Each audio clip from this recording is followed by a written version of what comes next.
Hello everyone. तो अभी तो रिजल्ट सीजन स्टार्ट हो गया है। तो I will try to make small videos based on updates, किस तरह की कंपनी उसके आ रहे हैं। तो दो वीडियोस बनाऊंगा, एक तो अपडेट्स को लेके और दूसरा इंडिविजुअल कंपनीज़ के जो उनकी कॉन कॉल हो जाएगी।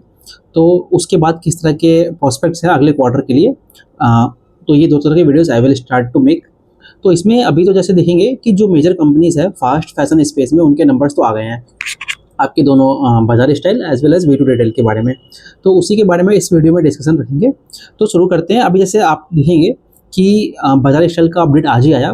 तो वो लोग दिखा रहे हैं कि इस पर्टिकुलर क्वार्टर में उन्होंने लगभग कितना ग्रोथ किया था। आपका 71% का टॉप लाइन आया उनका, है ना। तो अभी अगर आप देखेंगे ना, बजाज स्टाइल तो सिंस आपका वेस्ट बंगाल बेस्ड कंपनी है। तो यहाँ पे जो पूजा का जो डिमांड ट्रेंड्स रहता है, तो उसके अकॉर्डिंग इनको एक काफ़ी ज़्यादा बूस्ट मिलता है क्वार्टर टू में। तो जैसे आप क्वार्टर वन में देखेंगे, इनका आई थिंक 37% का टॉप लाइन आया था, और इस पर्टिकुलर क्वार्टर में इनका 71% का टॉप लाइन आया है।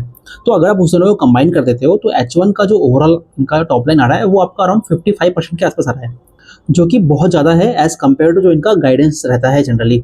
जैसे मैंने एक छोटी सी वीडियो पहले बनाई थी, उसमें अगर आप देखेंगे तो इन्होंने जो गाइडेंस दिया है अपने रेवेन्यू ग्रोथ का, वो अराउंड 25 से 30% के बीच में दिया है।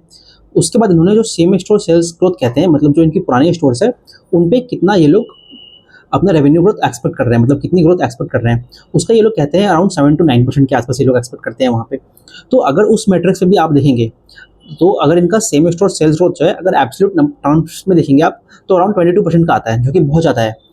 अब अगर इसको आप नॉर्मलाइज कर लेते हो, क्योंकि जो कुछ डेज हैं दुर्गा पूजा के, वो आपके सितंबर मंथ में फॉल कर गए, तो इसी कारण जो एक चंक ऑफ डिमांड था, वो आपका क्वार्टर थ्री में ना होकर क्वार्टर वन में आ गया।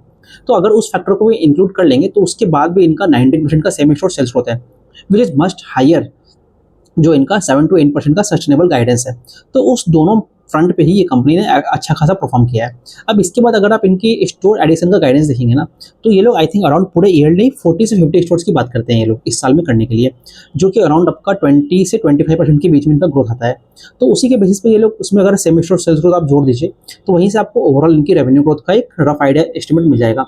तो अगर मैं अभी जैसे पिछले क्वार्टर में इन्होंने स्टोर्स ऐड किया था, मतलब दोनों क्वार्टर को अगर आप जोड़ देंगे ना, तो अराउंड 36 स्टोर्स इन्होंने अभी तक ऐड किए हैं H1 में। तो इनका अगर गाइडेंस 40 से 50 स्टोर्स का है, तो 36 स्टोर तो इन्होंने H1 में ही खोल दिए हैं। तो there is a high probability कि ये लोग उससे ज़्यादा स्टोर्स खोलेंगे, है ना।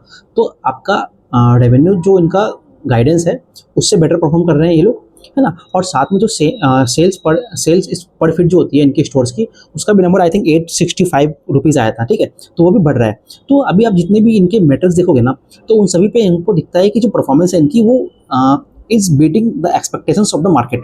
तो ये पॉइंट हमें नोट करना है। तो ये वाला चीज़ हो गया। अब हाँ, ये सारी चीज़ हो गई। और अब इसके बाद हम लोग पहले बाजार अभी वी टू रिटेल की बात कर लेते हैं। तो वी टू रिटेल को देखोगे ना, तो एक काफ़ी कंसिस्टेंट प्लेयर है पिछले काफ़ी सारे क्वार्टर से। तो अभी मैं सबसे पहले तो इनके स्टोर एडिशन पे बात करता हूँ।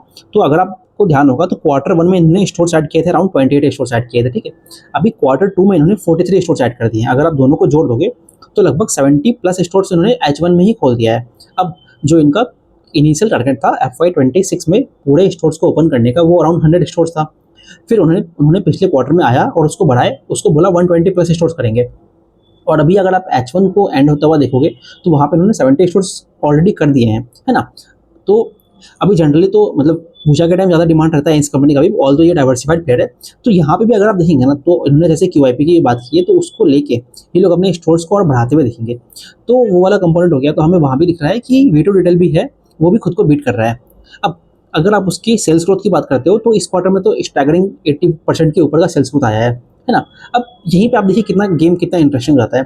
क्वार्टर वन में अगर आप वी टू रिटेल को देखोगे ना, तो वहाँ पे 51% की आई थिंक उनकी टॉप लाइन की ग्रोथ थी, है ना। और अभी 86% की है। अगर आप इनको रफली अगर आप कंबाइन भी कर दोगे, तो एग्जैक्ट मतलब वेरी इजी 60% के ऊपर आएगा H1 का ग्रोथ। अब इनका जो सस्टेनेबल टॉप लाइन का गाइडेंस है, वही 50% का है। तो अगेन हमें वहाँ पे भी दिख रहा है this company is beating itself in that particular segment. अब एक और यहाँ पर आप इंटरेस्टिंग पॉइंट नोट कीजिए। बजाज स्टाइल जो है, वो एक कॉन्सेंट्रेटेड प्लेयर है आपका, मतलब not that diversified as compare to V two. तो वहाँ पे जो सीजनल इम्पैक्ट होता है, वो आपको बाजार में स्टाइल में ज़्यादा दिखना चाहिए लॉजिकली। तो उस लॉजिक से अगर हम देखें, तो quarter two should be the forte of Bajaj style. अगर बट उसके बावजूद आप देखेंगे, जब वी टू रिटेल को आप देखते हो, तो उसका 80% का ग्रोथ आया है। What I am trying to say कि despite being a diversified player and on a larger base, क्योंकि जो उनके ओवरऑल नंबर ऑफ स्टोर्स हैं वो आई थिंक कितने हो गए हैं अभी, 259 स्टोर्स हो गए हैं, और बजाज स्टाइल के लगभग लगभग अभी आपके 250 आई थिंक होगा ना, कितने स्टोर्स हैं इनके, 250 स्टोर्स है, बजाज स्टाइल का 250 स्टोर्स है, और आपकी वीडियो रिटेल के 259 260 स्टोर्स है।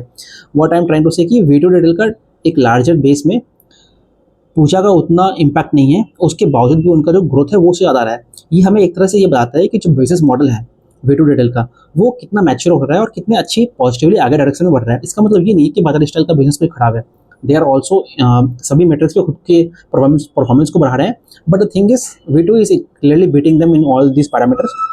तो ये हो गया। अब वीडियो रिटेल का भी अगर आप देखेंगे इस पर्टिकुलर क्वार्टर में सेम स्टोर सेल्स ग्रोथ जो है अगर आप नॉर्मलाइज कर दोगे ऑन हायर बेस ऑफकोर्स 10.3% के आसपास है, जो कि अगेन जो उनका आई थिंक 8 से 10% का सस्टेनेबल गाइडेंस होता है उससे मच बेटर है। तो ये हो गया। अभी जो दोनों कंपनियां हैं वही मार्जिन एक्सपेंशन पे बात करती है, तो अगेन जो इनका जो प्रॉफिटेबिलिटी मैट्रिक्स है जहाँ पे इनके फिक्स्ड कॉस्ट पे कंट्रोल होना है वो वाले पैरामीटर्स और जो इनका बॉटम लाइन है उस पर भी अच्छा इंपैक्ट हमें दिखेगा। तो ये सारे चीज़ है, और इस दोनों के कारण ही कंपनी दोनों का जो नंबर्स है, इनके जो पेयर्स हो गए आपके कोई साल मेगा मार्ट या फिर वी मार्ट हो गए, तो उनसे, और ट्रेंड ऑफकोर्स ट्रेंड भी जो पहले हाई ग्रोथ इंजन था, तो उन सभी मेट्रिक्स पे ये दोनों कंपनी क्लियरली आउट परफॉर्म कर रही है अपने बाकी पेयर्स को। और उसमें भी अभी आप देखेंगे ना, सिंस V2 इतना अच्छा हाई ग्रो कर रहा है तो उसका वैल्यूएशन भी देखोगे व्हेन कंपेयर टू आपका बजाज स्टाइल, तो वो क्लियरली आपको हायर दिखेगा because of course market rewards based on it's performance. तो दैट इज़ अ थिंग। सो ये तो इस दोनों अपडेट्स के बारे में काफ़ी अच्छा अपडेट है। इसके अलावा अगर आप अभी देखेंगे ना, आज PN गडील का भी अपडेट आया है, तो उसका भी अपडेट काफ़ी अच्छा है। कुछ और ज्वेलरी कंपनीज का नंबर आ जाने देते हैं, तो फिर एक कंबाइंड वीडियो करके हम लोग अपडेट सीरीज बना देंगे। उसके अलावा अगर अभी आप देखेंगे कुछ बैंक्स के नंबर आए हैं, और एट द सेम टाइम जितने भी आपके ऑटोमोबाइल कंपनीज हैं उनके भी नंबर आए हैं। तो ऑटोमोबाइल कंपनीज के नंबर भी थोड़े मिक्स्ड और अच्छे, मतलब डिसेंट से अच्छे नंबर्स आ रहे हैं, तो हम लोग उसके बारे में देखेंगे। Why I will discuss automobile companies, because from that I want to discuss more about the auto ancillaries। तो बट उसको उनको समझने के लिए हमें ओवरऑल इंडस्ट्री में किस तरह की डिमांड है उसको भी देखना पड़ेगा। तो उसके शॉर्ट वीडियोस अभी और कुछ कंपनी के नंबर आते हैं, then we will make another video of that. Thank you very much.